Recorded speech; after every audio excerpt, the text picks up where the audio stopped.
Hi, I'm Alex. Welcome back to update number 2 for June. As you can see, the teak deck on the bow is done, and we're going to speak to Kevin and share the challenges, the ups and downs of what's been going on the port and starboard sides of the deck. We're with Ricky down in the guest cabin, and in a moment Ricky's going to share with us the challenges he's faced in making everything super shiny. I'm up on the flybridge with the painting team, and as you can see behind me, it's tented up ready for final gloss, and we're going to go inside and just have a little bit of a bo peep around. I'm going to take my red shoes off, and we'll go and see what's going on in there and how we prepare everything for painting.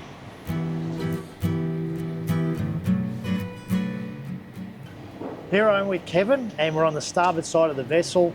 You saw the foredeck, so that's coming along. Now we're working down the side deck. So I've just noticed a couple of things, Kevin. So obviously we've got bird's mouth joints here. We've got a scarf joint up the other end there. So that the idea obviously to make this look like one piece. I love how you've returned these planks in here. But one thing that I saw you doing earlier is this is sprung a little bit, isn't it? So obviously the planks are not the curved. The curve, yeah. Yeah, the curve follows the superstructure. In this case, in a yacht, it most likely would follow the shear, but it's too acute up forward to bend the teak. But what we do here is we just use the same pattern as we did on the king plank down the sides here, so we don't have any slithers. Yeah.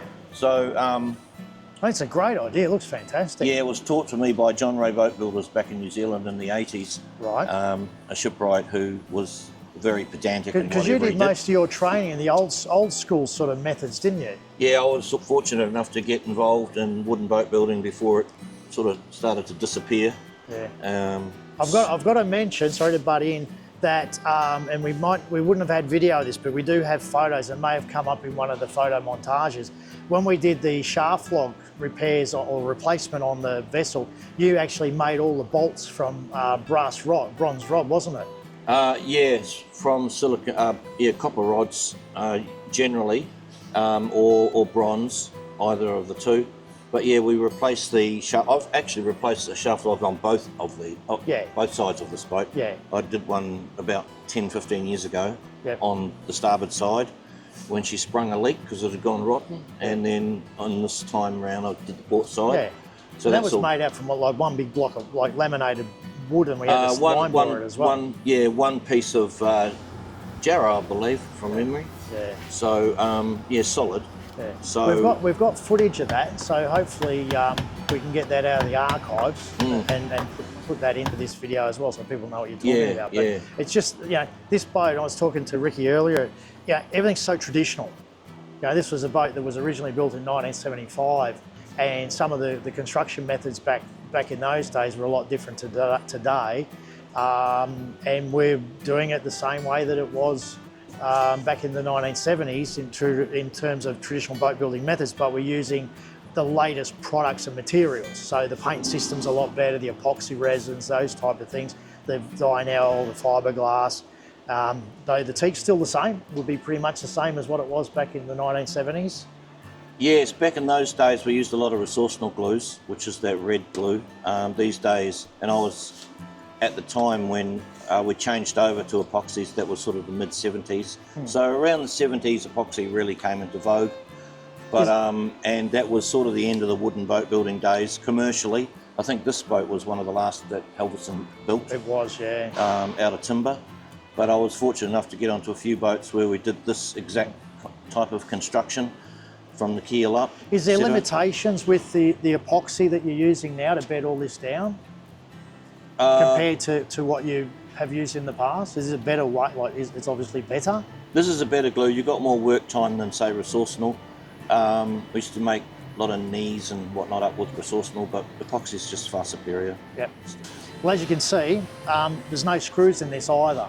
And that was something that we particularly didn't want to have screws in there, because every time you put a screw into the teak deck, you've got to plug it, but you're also putting a hole in the deck as well, aren't you? Yeah, well, back in the day, I did a few teak decks in the 70s and 80s, and we did use a lot of screws then, and we followed deck beams to make, to keep it all nice and even. But the problem with that is, as you said, it opens the the avenue for water ingress to get into the The other thing fly. too, from a wear point of view, you know, you're putting a screw in, so you're going to, you say 12 or 15 mil thick teak, you're going to go down about 4 or 5 millimetres with a screw head, then a teak plug. Yeah. Then you get a few sands out of that, and then you're pretty much pulling the screws out and reseating them again. Well, it very much limits the life of the teak. This is so much better this way because you probably get an extra 10, maybe 15 years life out of it. Yeah, no, absolutely. Which is a lot, really. And this deck, I'd be surprised if you really want to do anything serious to it after about 30 years. I would say if it's looked after, you'll get that long, maybe longer. Yeah. In a boat like this, you would want to look after it. So, and you've got 15 mil of meat. So even when you get down to the rebate, you can still run a trimmer along the rebate and go a little bit deeper if you have to. So yeah, you can get a lot of life out of it this way. Yeah, no, it's come along fantastic. Okay, well look, we're going to go, and look, thanks for that, Kevin, and carry on, and Yep, look forward I'll to carry another on week. too. I am. Oh, your wife's going to get jealous, so don't give her this much attention. I'm here with Ricky. Right, serious face on you. So we've put the isolator on, and we've also put the polyester sealer. Yes, first run of polyester sealer. Yep. So now we will block it back with 182/40 to make sure that there's no imperfections. If there is, we will then re-polyester sealer, and then we will continue our boarding procedure. Looking at, I mean, it looks great. Obviously, we're halfway through the process, but it would have been quite challenging getting into that kicker right down on the bottom there when you've got that other panel sort of closer to the gun and you're on the ground. Yes, a little bit tricky, but we managed to be able to get some coats. It's amazing how the timber just starts to look stronger. You know, when it's in its raw state, it just looks so fragile. Now it's like glass. Yeah, you know, on the way to looking like glass. Just everything's all moulded in. We're going to go to the next cabin because that's why he's all covered in shit. You're going to have a look and see why. Pretty much this is where all the hard work is getting done, because it's just the process that you've got to go through, isn't it? Just the process, yes. So with the interior and it being clear polyester, we can't actually fair anything. We have to use the polyester and our blocks to get everything as straight as humanly possible. So as you can see there, that's just a quick board over it.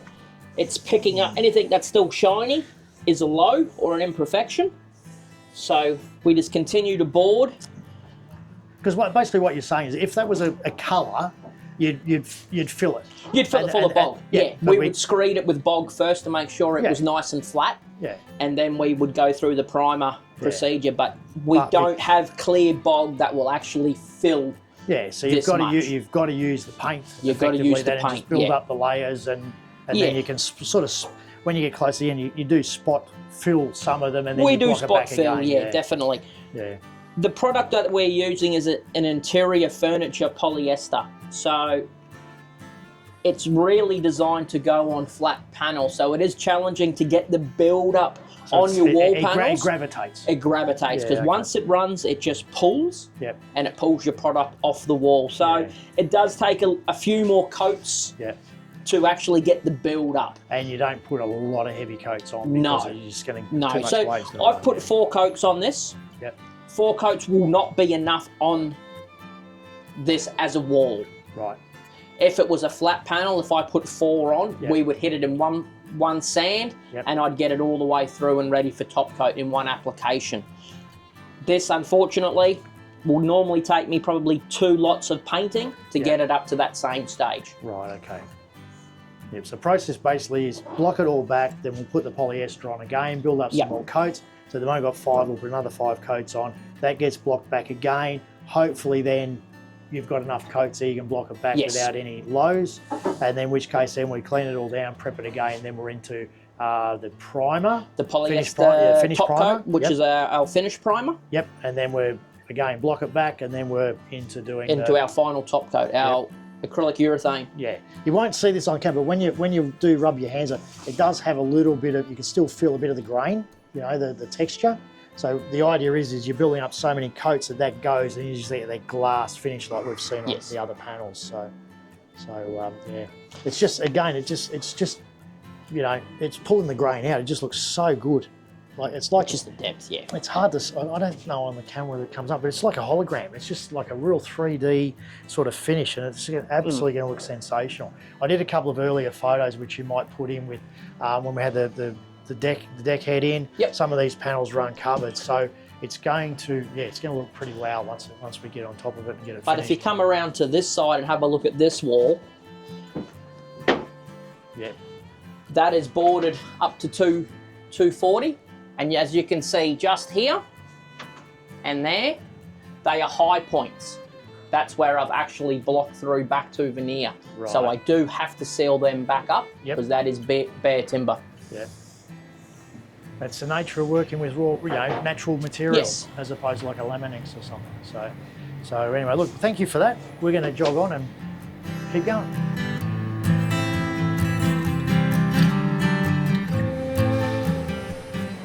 I don't want to touch anything because it's all been getting wiped down with tack cloths and all that, but you can have a look around. So last week we showed you the guide coat being sanded off and everything like that. We're pulling up all the plastic. Now you can see the tent right round. We've got air coming in through here, which is all filtered. You can see that comes down on the foredeck there, or the brow.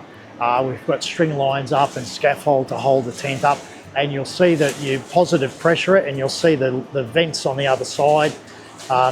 That will normally we put another room on top of that with filters, so that way the air comes out and then it gets filtered as it goes off the vessel as well. You can see, again, all the preparation, all the plastic, where the paint's going to be painted up to. And it's at this sort of point where you don't really want to find out that you need to sand something else, or you've got to cut another hole, because you know, it's pretty much ready to go, and everything's been fitted and removed again. So you can see all the screw holes and everything. So in theory, once it's all glossed and cured and we're happy with the finish, then we can actually start to bolt everything back together. You can see the plinth there for the pad for our spotlight. You can see now all the helm area that Mark made. Again, that's staying like that for now because we're going to do gloss teak over there. You can see all the little recesses here for the hinges, so they all sit nice and flush. We dry fitted the refrigeration units, so we know they all fit in there and they've got clearance. You can see that. You can see like the drain for the water, so if any water gets into the cabinet, it'll drain out. You got another drain there which runs to the outboard side of the flybridge.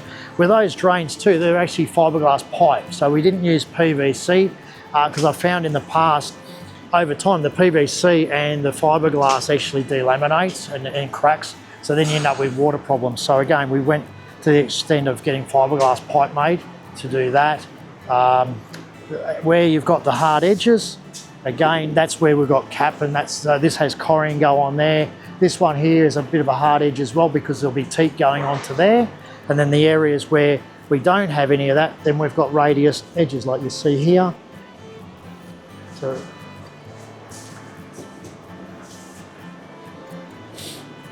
inside the lockers has all been glossed already, so that'll get masked up again. But you can see the green tape there, that's the tape line as to what will be painted in the Allcraft 2000 off-white. You'll see that. So everything that's plasticed up, and you can see the gloss in the back, so that's already been painted. And of course the lids and the cabinet doors, they get painted in a spray booth with the same paint. We just do them off the job. So that's about it for there. So look, thank you for watching. A couple of things is like and subscribe, do all of that. Okay, tell all your friends. We've got to get up to 1,000 subscribers, and I'd really like to think that, you know, this is interesting. A lot of people want to know what's going on. So please like, subscribe, tell all your friends, get on YouTube, go and watch the videos. There's 58 of them now, I think, or close to that, which go from pretty much once we started to do the build. There's a lot of archive photos and things that we put together from time to time. So go back, have a look at some of the other ones. If you've got any comments, please just let us know, and we're happy to answer all the questions that you have. And we'll see you next week.